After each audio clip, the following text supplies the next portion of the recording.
Hello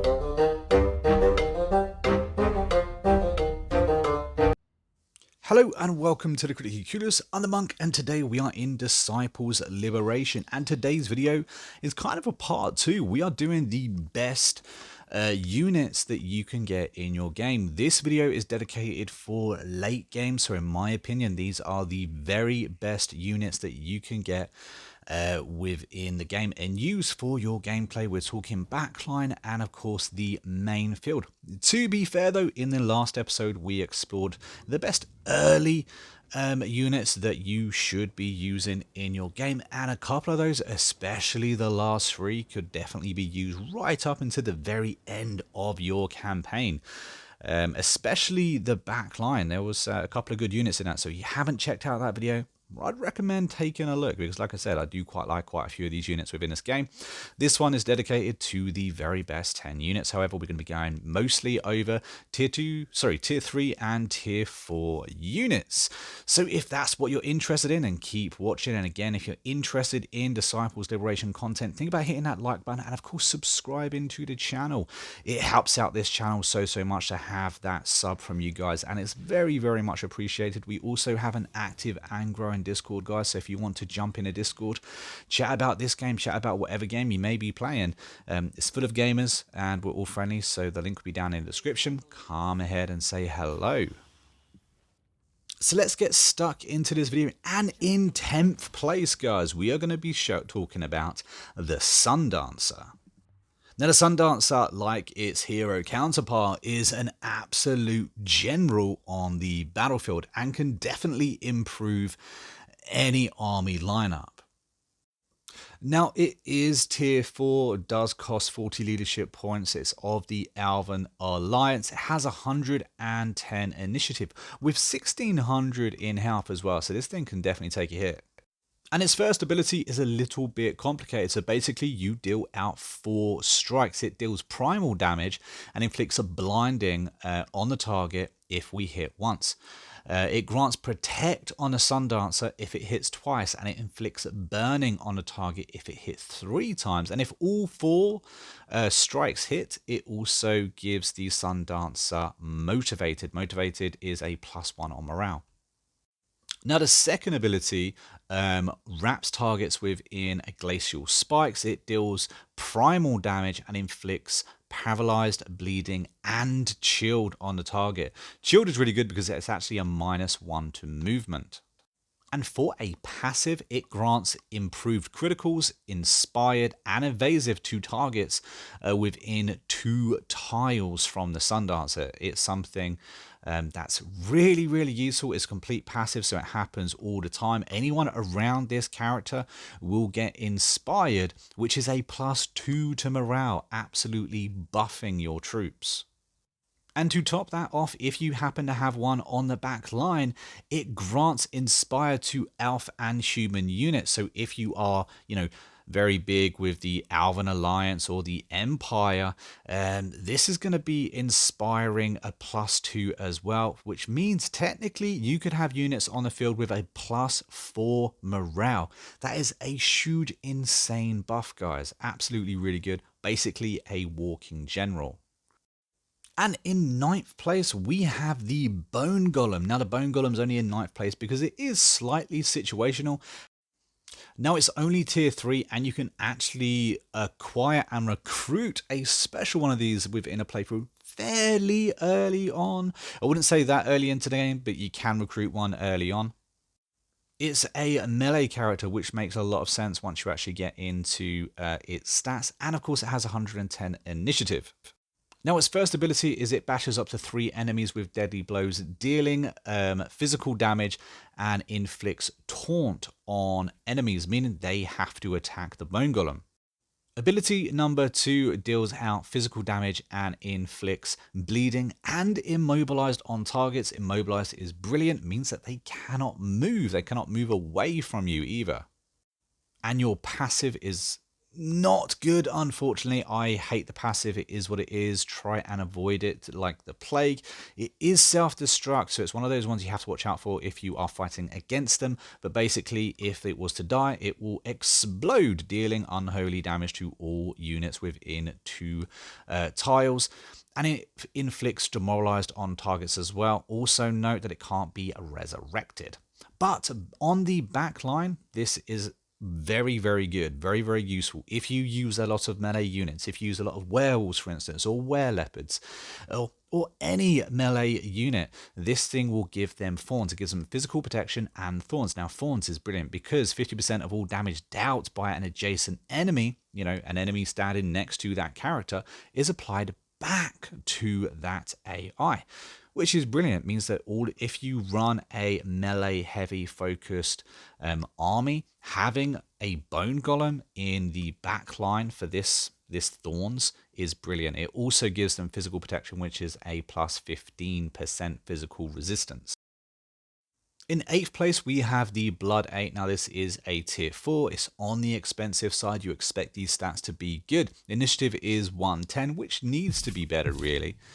But if we look at the backline ability, is it grants agile to all walking units. They also ignore terrain when moving. Now, terrain is a serious problem when it comes to ensuring that you hit first. Agile is also a +1 movement, so with an 8 on your backline, you can ensure that no matter what the battlefield is, you should be able to attack them and move across the battlefield hindered. Sometimes there are things in that field that stop you, that slow your character down. Sometimes when it happens to me, it seriously messes up my game. The passive ability, it grants physical protection and unholy protection, immunity to bleeding and poisoned. The Blood 8 ignores difficult terrain when moving. So in other words, having one of these on the field also does the same effect. And the second ability deals divine damage to all units, leaving the area filled with thorns for 2 rounds, inflicts slowed and bleeding on targets. Affected tiles are considered to be difficult terrain, meaning it slows them down, guys.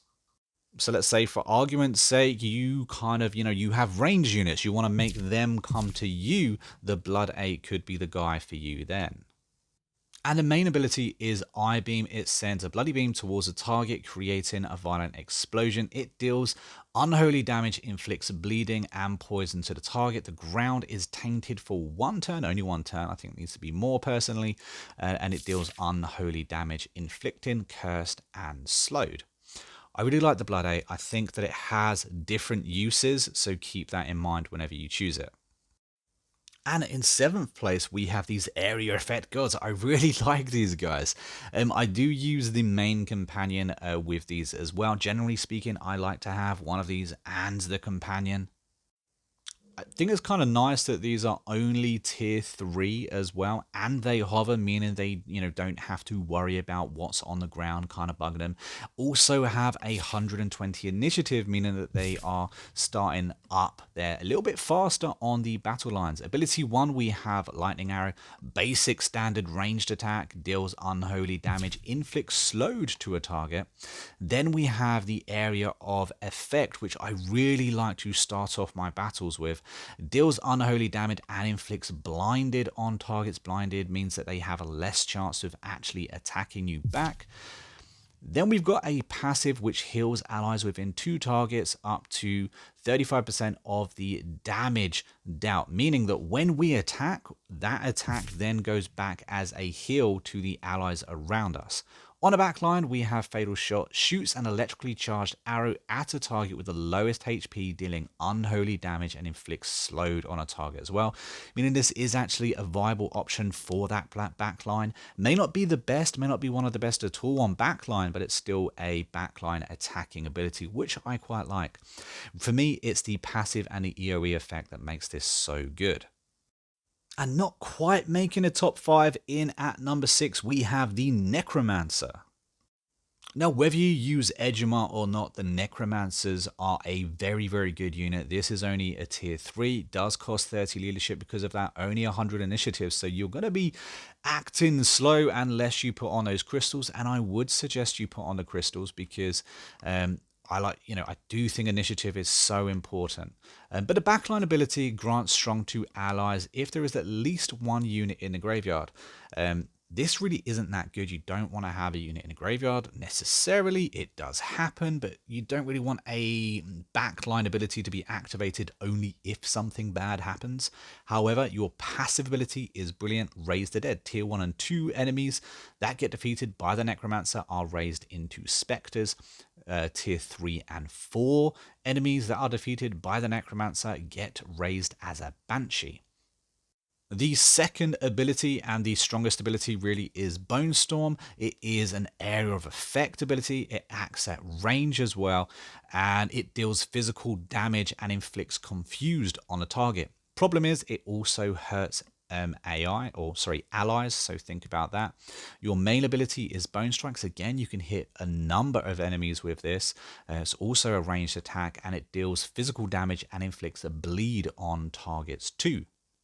The Necromancer is really good in my opinion because it kind of stacks up status effects.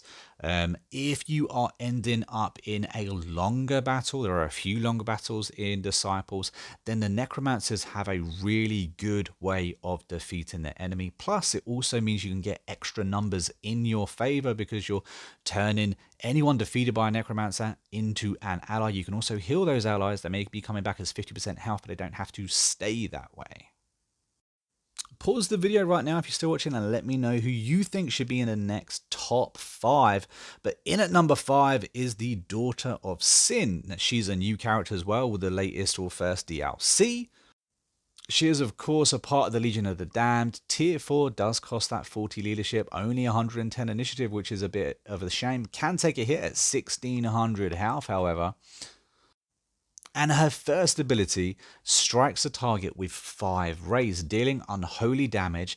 The target's unholy resistance is reduced by 10% for each successful hit. It inflicts shield on the target if the Daughter of Sin hits twice. It inflicts weakened on the target if it hits 4 times, and it inflicts afraid on a target if it hits when that character's unholy resistance is reduced to 0%. It's a very complicated one. Afraid is brilliant though because of the -2 in morale, which is a major debuff. The second ability is mind domination, and it is basically what it says on the label.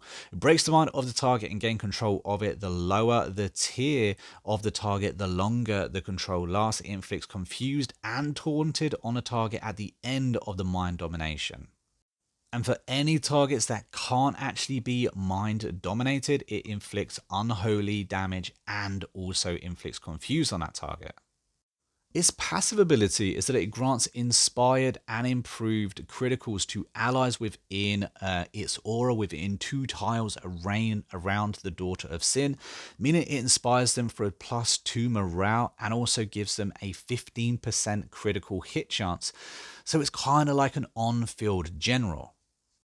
And similarly, on the back line, it also grants Motivated, which is +1 Motivated. It also grants immunity to Afraid and Demoralized to all units of Alvin Alliance or the Legion of the Damned. This is a good all-round unit. It can be used very well depending on what kind of troops you're coming into battle with. And in at number 4, we have an Imperial Assassin. I absolutely love these guys. I kind of wish I could fit more of them on the roster. They are only tier 3, so they only cost 40 leadership. They are part of the Empire. Their initiative is 150 though, guys, which is just madness. If you give them a crystal, you guarantee yourself that this guy will go first ahead of any enemy unit, which is absolutely brilliant. 150 initiative is blinding, and it is so strong, guys. Did actually make a video about just how strong initiative is. The first ability, however, strikes with precision, leaving the target weakened. It deals physical damage and it does inflict weakened on the target, meaning they have a debuff of power and all resistances. Number 2 or second ability is Vanish. You disappear, granting yourself stealth for 2 turns. You deal a massive amount of damage and inflicts bleeding on a target when attacking from stealth. And it really does do a huge amount more damage as well. I'm not exactly sure the numbers behind that, but from actual gameplay, it is a huge amount of health. And to top that off, your passive ability is Ambush. So if you do attack somebody while flanking, your damage is increased by 50%. That does stack, of course, with Stealth as well. So you can get a huge, absolutely huge attack damage. And on the back line, you will grant evasive and improve criticals to all Empire units. This isn't so good, however, because it's only one class that we're actually buffing. But making the top 3, we have the Feral Elf Assassin. This guy is brilliant because he's basically the Imperial Assassin, but he has a ranged attack.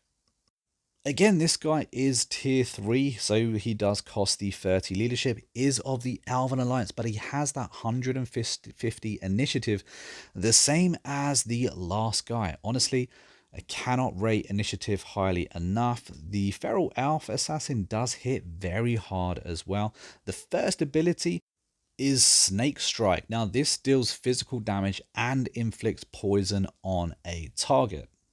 The second ability is the ranged attack, and it has a range of 4, dealing unholy damage and inflicts bleeding and afraid on the target. And like the previous as well, this one has a passive ability where it can kind of store up its attack. So if it doesn't attack, it will save its gold AP and it will deal a massive damage boost for the next turn. And on the backline, it imbues melee and ranged allies with venom and it inflicts poison on targets under 75 health. Honestly, I like the Feral Assassin purely because on the very first turn, you're going to make sure you hit any target you want first.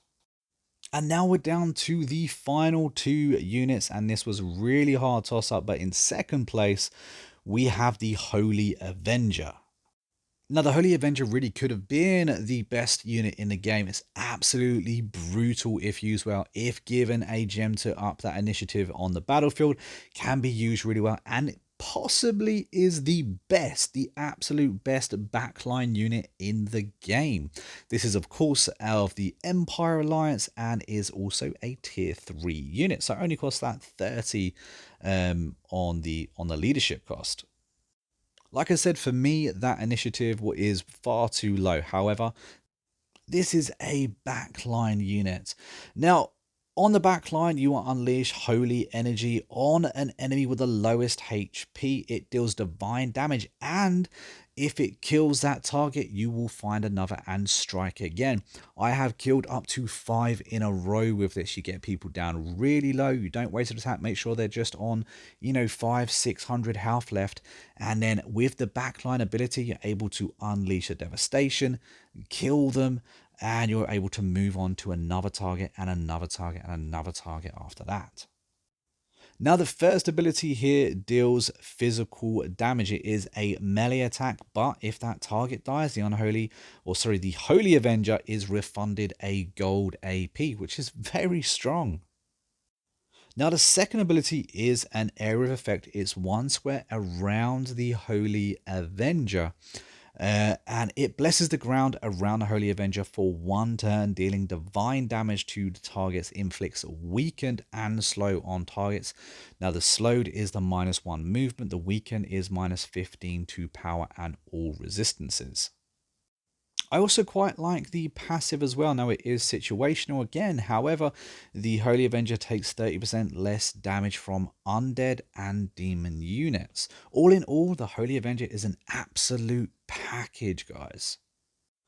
But in first place, I've got to accept no other substitutes. It's got to be the Vampire, the strongest unit in the game, especially when paired with another Vampire unit.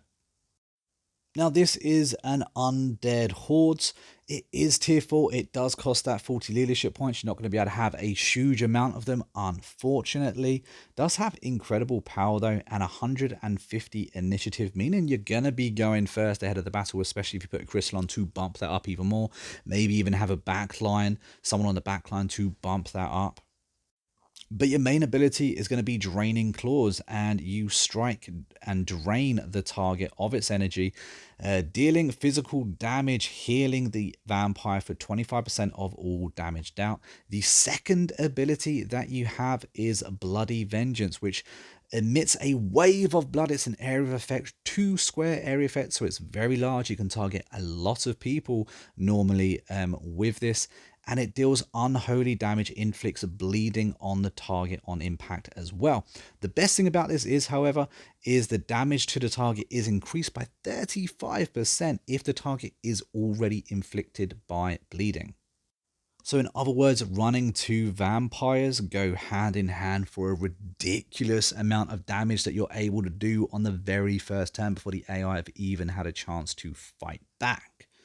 The passive ability is pretty good as well. It grants stealth to the vampire at the end of its turn if they didn't use their gold AP. This grants them regen, agile, and strong, meaning they're a great unit to be able to get a little bit of extra health, be able to move across the field, and become stronger on its second turn. Now, the backline ability is also very good as well. It can be a bit temperamental, however, I found. It deals physical damage to someone with the lowest HP. If it defeats them, if it kills them, they are then raised as a banshee with 100% health. All in all, the vampire unit is just an absolute powerhouse. I have to have 2 of them, or at least 1, and then the companion type as well. But yeah, ultimately, in my opinion, the best unit in the game. But let me know down in the comments, guys, if you agree with my list, if you would pop someone in that I didn't mention, or just change your order up a bit. Who is your favorite unit to use in the game, and why? What do you like about them the most? And if you've enjoyed this video, hit that like button and subscribe to that channel if you haven't already. It helps the channel out so much, helps us reach more disciples vans and hopefully grow the community. We also have that Discord as well, guys. The link for that will be down in the description, as I mentioned earlier. But until next time, I've been a monk, we've been a Critically Clueless, and I'll see you in the next video real soon. Until then, as always, happy gaming. And also a quick shout out, I completely forgot to mention it earlier, but this video ideas was actually brought to me by someone who joined the Discord, started chatting about the game, and I really appreciate this suggestion. We've got the 2 videos here, and hopefully he finds it helpful. But as I said earlier, until next time, I will see you in the next video real soon.